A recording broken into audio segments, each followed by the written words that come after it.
अब हम आते हैं इस साल के विंटर एक्शन प्लान पे। 15 पॉइंट विंटर एक्शन प्लान है।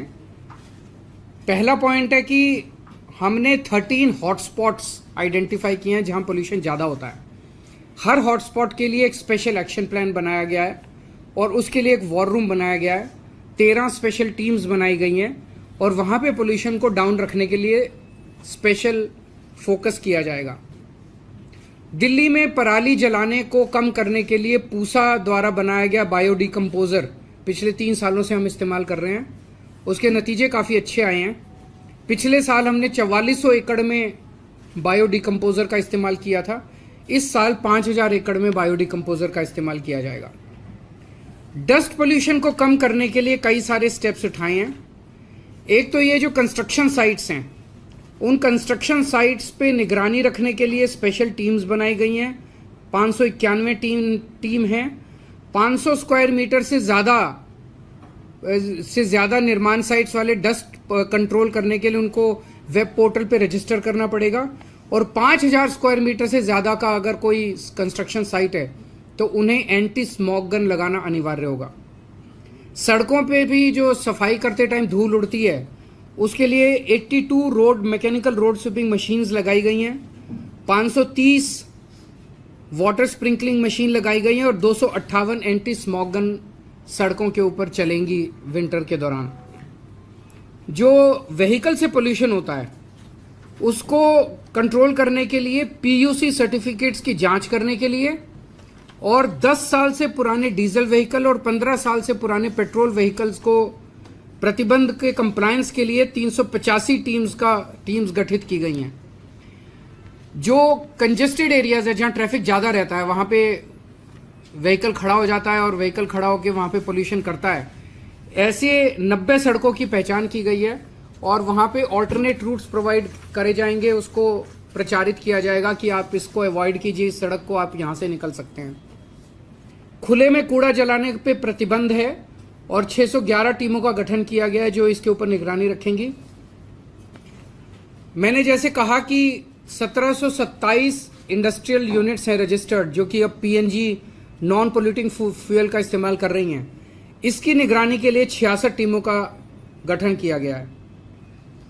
एक ग्रीन वॉर रूम बनाया गया है 24 घंटे जिसके जरिए निगरानी रखी जाएगी।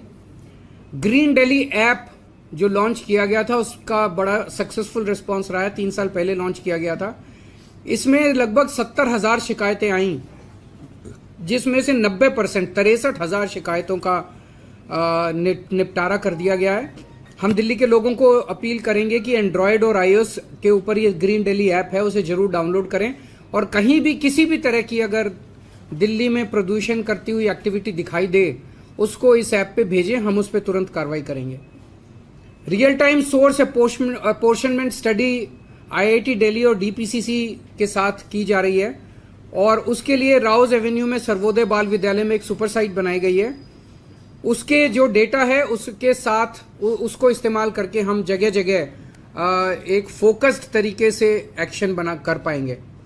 पटाखों के ऊपर फिर से इस साल प्रतिबंध लगाया गया है और ग्रीन कवर बढ़ाने के लिए टोटल 1 करोड़ से ज्यादा नए पौधे लगाए जाएंगे जिसमें से 52 लाख पौधे दिल्ली सरकार लगाएगी।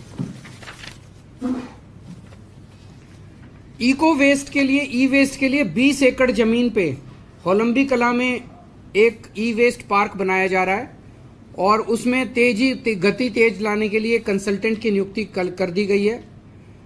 जन जागरूकता अभियान चलाया जाएगा जिसमें run against pollution, red light on, गाड़ी ऑफ, ये सब कैंपेन्स चलाए जाएंगे। पोल्यूशन कोई बाउंड्रीज नहीं देखता। हरियाणा की हवा इधर दिल्ली आती है, दिल्ली की हवा यूपी जाती है।